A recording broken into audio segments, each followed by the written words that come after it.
So for business owners, entrepreneurs, maybe they have a leadership team, maybe they don't, but let's walk through some of the real value that can come from a leadership team, and then some of the mistakes that you see entrepreneurs make who maybe have one but aren't taking, to the fullest extent of how beneficial it can be to grow the company and to delegate and to have others that are there to help drive the company.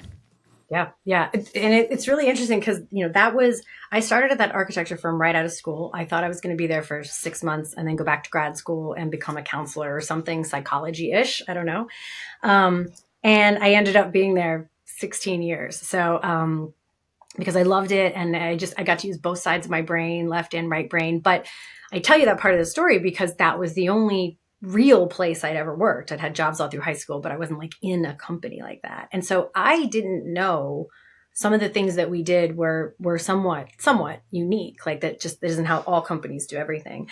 And one of the reasons I think that company was so successful and has remained so successful is how powerfully they used their leadership team. It really was the furnace core of the company. We met every single week on Monday for as long as it took. Like sometimes it was 2-3 hours, sometimes it was only an hour.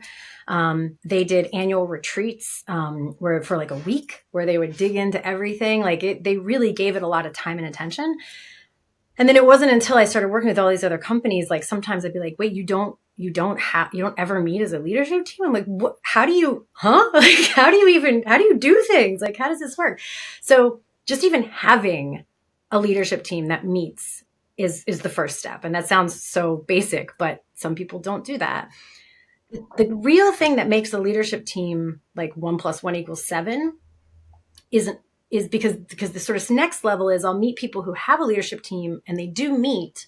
So that's a good start, but they're meeting as like the individual heads of whatever they're on the leadership team for. And they're like they're like reporting out or or they're just sort of catching up on what the other people are doing. And it's stopping there versus using that team as like a mastermind for the company and really processing. And that's the part I see missing a shocking number of times is, if Bob is talking about this thing, like there's a whole team of people who can help solve that problem. And it sounds so obvious, but it is a place I don't necessarily see people cross-pollinating and thinking together. And it reminds me a little bit of this like couples therapy modality that I read about where if you have, if you're coaching person A or you're coaching person B, you're still kind of keeping them on opposite sides of the table. Whereas like there's this third entity, which is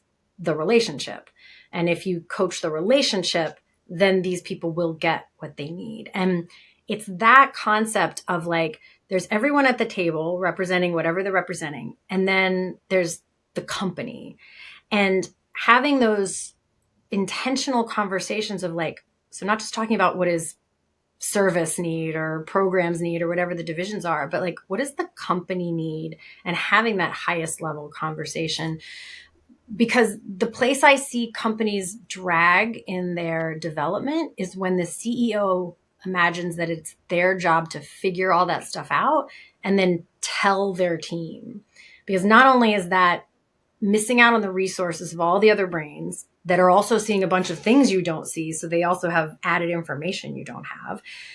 But it's also cheating them out of developing into bigger, more strategic thinkers and knitting them together as a team.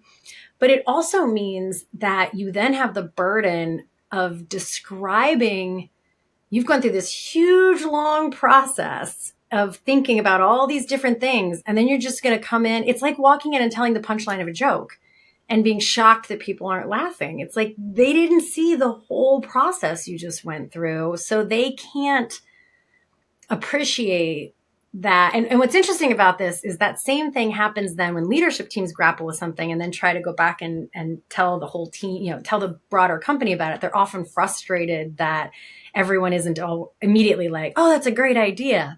They're like, that's not the best idea. And what you want to say is like, you should have seen our other 4 choices. They were way worse than that one, but they didn't see that whole process. And so that just comes back to the more people are involved and they actually get to use their brains to help come to the solution, they're automatically bought in. So it's where I see people get a little off track on that is they'll come to their own conclusion and then they'll come to the team and try and like have a faux conversation, like where they're hoping they get to that same idea themselves and they try and control it. People sniff that out really quickly. So it's not that, but it's bringing it to the teams early and having those conversations together so that you're all figuring it out.